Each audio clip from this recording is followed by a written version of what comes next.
Hello everybody. Welcome to the channel Excel Camp. मैं S Verma आज parents से कुछ बातें करना चाहता हूँ। कुछ इम्पोर्टेंट एडवाइस, कुछ इम्पोर्टेंट टिप्स जो बहुत काम की हैं वो देना चाहता हूँ। सबसे पहले, अगर किस्मत ने आपको मौका दिया है कि आप किसी बच्चे की परवरिश कर रहे हैं, उसको बढ़ते हुए पढ़ते हुए देख रहे हैं, तो आप बहुत परम सौभाग्यशाली हैं। ये बहुत किस्मत की बात है आपके लिए कि आपको एक ऐसा मौका मिला है। आप इसको एंजॉय करिए, हर पल को एंजॉय करिए। ये ऐसे पल होंगे जो आपके जीवन के यादगार होंगे, इनको पूरी तरह से जिएं। पहली बात। दूसरी बात, पेरेंट्स हमेशा बहुत टेंस रहते हैं कुछ चीज़ों को लेकर, बच्चों की एजुकेशन को लेकर बहुत तनाव में रहते हैं। एक एक करके मैं सारे पॉइंट्स पर डिस्कस करूंगा कि जब आप किसी बच्चे की पढ़ाई को संभाल रहे हो, देख रहे हो, तो आपको किन बातों का ध्यान रखना चाहिए। सबसे इम्पॉर्टेंट पॉइंट और सबसे बड़ा पॉइंट जो आपकी चिंता का कारण है, उसको सबसे पहले डील करते हैं। करियर। बच्चे का करियर क्या होना चाहिए, बच्चे को बनाना क्या है, बड़ा होकर बच्चा क्या बनेगा, आप क्या बनाना चाहते हैं, बच्चा क्या बनना चाहता है। इसका बहुत सिंपल सा तरीका है, कोई टेंशन लेने की ज़रूरत नहीं है, रिलैक्स हो जाइए। बच्चा जब तक 8वीं क्लास तक आता है, इस बारे में सोचना बिल्कुल बंद कर दीजिए। ना बच्चे से कुछ डिस्कस करिए, केवल उसके नॉर्मल चीज़ें, उसकी हैबिट्स अच्छी डेवलप करिए। वो हेल्थ के बारे में अवेयर हो, उसके बेसिक कॉन्सेप्ट्स, अगर वो मैथ्स पढ़ता है तो मैथ्स के बेसिक कॉन्सेप्ट्स उसके क्लियर हो। लैंग्वेज उसकी अच्छी होनी चाहिए, इंग्लिश वो अच्छी बोले, अच्छा लिखे, अच्छी हैंड राइटिंग हो, वोकेबलरी अच्छी हो, डिसिप्लिन अच्छा हो। ये चीज़ें उसकी स्टार्टिंग में, केवल इन चीज़ों पर, उसका खान पान सही हो, इन हैबिट्स के ऊपर ध्यान दीजिए। करियर के बारे में ना आप सोचिए, ना बच्चे को मजबूर करिए सोचने के लिए, डिस्कस ही मत करिए। जब बच्चा 9th क्लास में आ जाता है, ध्यान रखिए ये बहुत इंपॉर्टेंट एज होती है किसी बच्चे के लिए। ये प्यूबर्टी की स्टेज होती है जहाँ बच्चे के अंदर बहुत सारे चेंज आ रहे होते हैं। इस समय में आपको बहुत केयरफुली उसको डील करना होगा।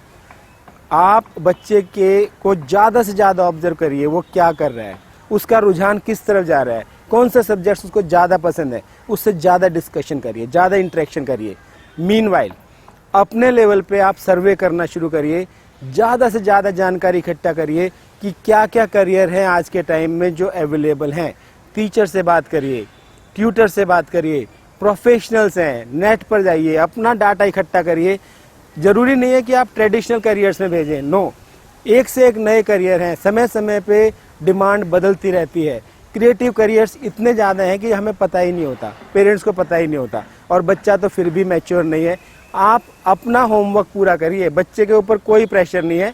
उसको कहिए कि आप अपनी 9th 10th में बिल्कुल अच्छा स्कोर करें, अपनी पढ़ाई ठीक से करें, डिसिप्लिन से करें, ताकि उसको जब वो 10th क्लास में आ जाए, 10th क्लास में आने के बाद वो बच्चा प्रिपेयर्ड है, जिस भी लाइन में जाना चाहेगा वो जा सकता है, उसके बेसिक्स क्लियर से। नींव मजबूत होनी चाहिए। अगर नींव मजबूत है तो आप भवन कैसा भी खड़ा कर लेना, खड़ा हो जाएगा, अच्छा भवन बन जाएगा। नींव अगर कमज़ोर रह गई तो फिर आप कुछ भी करते रहिएगा, कोई फ़ायदा नहीं है। जब बच्चा 11th में आता है और सब्जेक्ट्स लेने होते हैं, करियर डिसाइड करना होता है, तब डिस्कशन करिए बच्चे से कि हाँ आप किस करियर में जाना चाहते हैं। तब तक आपके पास सारी इन्फॉर्मेशन होगी, उसको सारे ऑप्शन बता दीजिए, ये ऑप्शन है और इस ऑप्शन में आप जा सकते हैं। ज़रूरी नहीं है कि जो आपने किया है वही बच्चे से करवाएं, नहीं, बच्चा अलग है, उसकी लाइफ अलग है, उसकी पर्सनैलिटी अलग है। जहाँ उसका रुझान है, जहाँ वो खुश होकर जा सकता है, उस करियर में उसे भेजिए।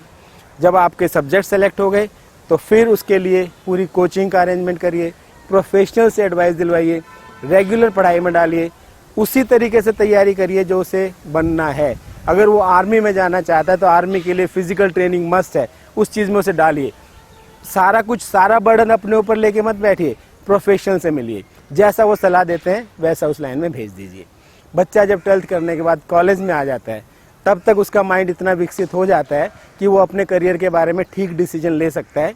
उसके बाद आपका रोल सपोर्टिव हो जाना चाहिए कि yes you go ahead, I am with you, we are with you. उसको एक सपोर्ट सिस्टम मिलना चाहिए आपकी तरफ से कि मैं जो भी करूँगा मेरे पेरेंट्स मेरे साथ हैं। उससे रेगुलर डिस्कशन करिए, हाँ बेटा क्या कर रहे हो, क्या चल रहा है, केवल इतना ही। उसके बाद इम्पोजिशन, अपने विचार उस पर थोपना बंद कर दीजिए, वो अपना रास्ता अपने आप बना लेगा।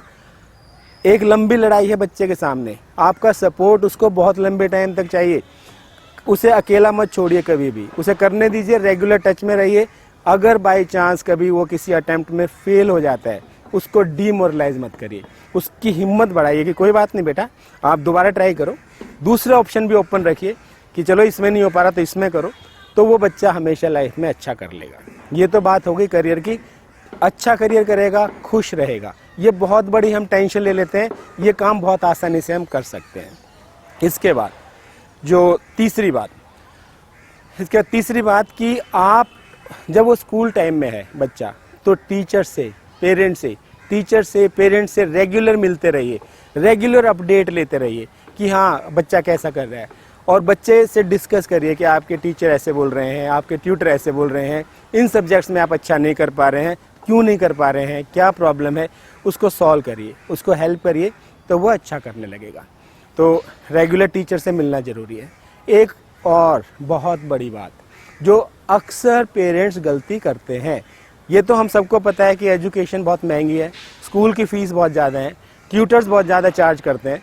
पेरेंट्स कई बारी इकोनॉमिक बर्डन को लेके टेंस हो जाते हैं और वो बच्चों को उलाहना दे देते हैं कि तुम्हारी पढ़ाई पर हम इतना पैसा लगा रहे हैं, उतना लगा रहे हैं। कभी भूल कर भी मत करना, ये बात कभी किसी बच्चे के सामने भूल कर भी मत कहना कि तुम्हारी पढ़ाई पर हम इतना पैसा लगा रहे हैं, तुम क्या कर रहे हो। ये चीज़ एक बच्चे को अंदर तक तोड़ देती है और वो टेंस हो जाता है, और फिर वो उस तरीके से मेहनत नहीं कर पाता जितनी उसकी प्रतिभा होती है। आप उसे, ये पैसा लगाना तो आपकी ड्यूटी है, आप करिए ना इसे। इसके लिए बच्चे को क्या सुना रहे हैं कि भाई मैं पैसा आप पे लगा रहा हूँ, नहीं। आप इस बात का तो कभी उसके सामने चर्चा ही नहीं होना चाहिए। चाहे आप कितनी भी मुश्किल से उसकी एजुकेशन के लिए फंड्स इकट्ठा कर रहे हों, वो आपका स्ट्रगल है। उसको बच्चे को कहकर बच्चे का स्ट्रगल मत बढ़ाइए। उसके बाद एक और इम्पॉर्टेंट बात जिसको पेरेंट्स कभी ध्यान ही नहीं देते, never ever compare your child with anybody. Parents कहेंगे देखो मामा की लड़की तो इतना अच्छा कर रही है, वो तो 10वीं में 99% लाई थी। कॉन्ग्रेचुलेशन, मामा की लड़की अच्छा कर रही है, बहुत अच्छी बात है, उसे करने दीजिए, बच्चे को मत बताइए। रिश्तेदारों के मामा, फूफा, चाचा, इनके बच्चे क्या कर रहे हैं मत कहिए। अगर आप अपने बच्चे को इंस्पायर करना चाहते हैं, प्रेरणा देना चाहते हैं, तो हमारा इतिहास ऐसे लोगों के जीवन से भरा पड़ा है जिन्होंने अपने जीवन में बहुत कुछ करा है। उनकी बायोग्राफी, उनके जीवन बताइए उन्हें। सितारों की तरह जगमगा रहे हैं उनके जीवन। अगर पूरी हिस्ट्री में आप देखोगे, एक से एक ऐसी पर्सनैलिटीज़ हैं जिन्होंने लाइफ में बड़े से बड़ा काम किया है। उनके एग्जाम्पल से बच्चे को मोटिवेट करिए कि देखो इन लोगों ने ऐसे किया था, आप इनसे सीखो। कुछ ऑटोबायोग्राफीज़, कुछ बायोग्राफीज़ उनको पढ़ने के लिए कहिए। मैं एक वीडियो बनाऊंगा स्टूडेंट्स के लिए जिसमें कौन कौन सी बायोग्राफीज़ उन्हें पढ़नी चाहिए। बहुत जल्दी मैं ऐसी वीडियो भी बनाऊंगा। तो पेरेंट्स को चाहिए कि बच्चे को मोटिवेट करें, इनसे मोटिवेट करें, रिश्तेदारों से नहीं। जब आप इनसे मोटिवेट करेंगे तो वो कंपटीशन फील नहीं करेंगे, वो इंस्पायर होंगे। जब आप रिश्तेदारों से मोटिवेट करेंगे तो वो कंपटीशन फील करेंगे, वो टेंस होंगे। ये नहीं करना चाहिए आपको। कभी भी बच्चे का कंपैरिजन रिलेटिव्स के साथ मत करिए। इसके बाद अप्रोच, बैलेंस अप्रोच रखिए, ना ज़्यादा स्ट्रिक्ट ना ज़्यादा लीनियंट। कुछ चीज़ों में आपको लीनियंट होना पड़ेगा। बच्चे का खान पान, उसकी पसंद, उसके पहनने के कपड़े करने दीजिए उसको, उसके साथ फ्री रहिए। कुछ चीज़ों में आपको स्ट्रिक्ट होना पड़ेगा। डिसिप्लिन, बच्चे का डिसिप्लिन देखिए। अनुशासन में अगर वो गलती कर रहा है तो you have to be strict. उसकी गुड हैबिट्स होनी चाहिए, उसको अच्छी हैबिट्स डेवलप करिए उसकी। अब वो अपने से बड़ों को रेस्पेक्ट दे, छोटों से प्यार करे, उसकी सोशल रिस्पॉन्सिबिलिटी, ऑनेस्टी उसमें इसी एज में डाली जाएगी। हेल्थ के लिए वो अवेयर रहे, उसका खान पान, हेल्थ के लिए उसे क्या करना है, किसी ना किसी स्पोर्ट्स में उसको जाना चाहिए। यहाँ पर अगर वहाँ वो लापरवाही करता है तो वहाँ आपको स्ट्रिक्ट होना चाहिए। और लास्ट में, इस वीडियो के लास्ट में एक और बात, जब बच्चे के जो दोस्त हैं, जो जिस एज में उसके दोस्त बनते हैं, आप उसके दोस्तों से रेगुलर मिलिए। कभी उसके दोस्तों को घर बुलाइए, नाश्ते पे बुलाइए, जानिए कि आपका बच्चे की दोस्ती किन लोगों के साथ है, किन बच्चों के साथ है। ये चीज़ बहुत हेल्पफुल रहेगी, क्योंकि बच्चा फिर आपको भी फ्रेंड्स की तरह ट्रीट करेगा, उसके फ्रेंड्स को भी ये पता होगा कि इसके पेरेंट्स हमें जानते हैं, वो कभी भी मिसगाइड नहीं करेंगे। पीयर प्रेशर बहुत बड़ा प्रेशर होता है बच्चे के लिए, और जो उसका फ्रेंड सर्कल डेवलप होगा वो लाइफ लॉन्ग रहेगा उसके साथ। तो इन छोटी छोटी बातों का ध्यान रखिए। Wish you good luck. उम्मीद करता हूँ आपको इसमें कुछ चीज़ें अच्छी लगी होंगी जो आपके काम आएंगी। Goodbye, always be healthy and happy. वैसे तो इस वीडियो में मैंने सभी इम्पॉर्टेंट पॉइंट्स डिस्कस कर लिए हैं, फिर भी अगर आपका कोई डाउट हो, कोई क्यूरी हो, कोई बात आप डिस्कस करना चाहते हैं तो मेरे दिए गए नंबर पर व्हाट्सएप मैसेज कर सकते हैं। मैं कोशिश करूँगा आपकी बात का जवाब देने की। Thank you.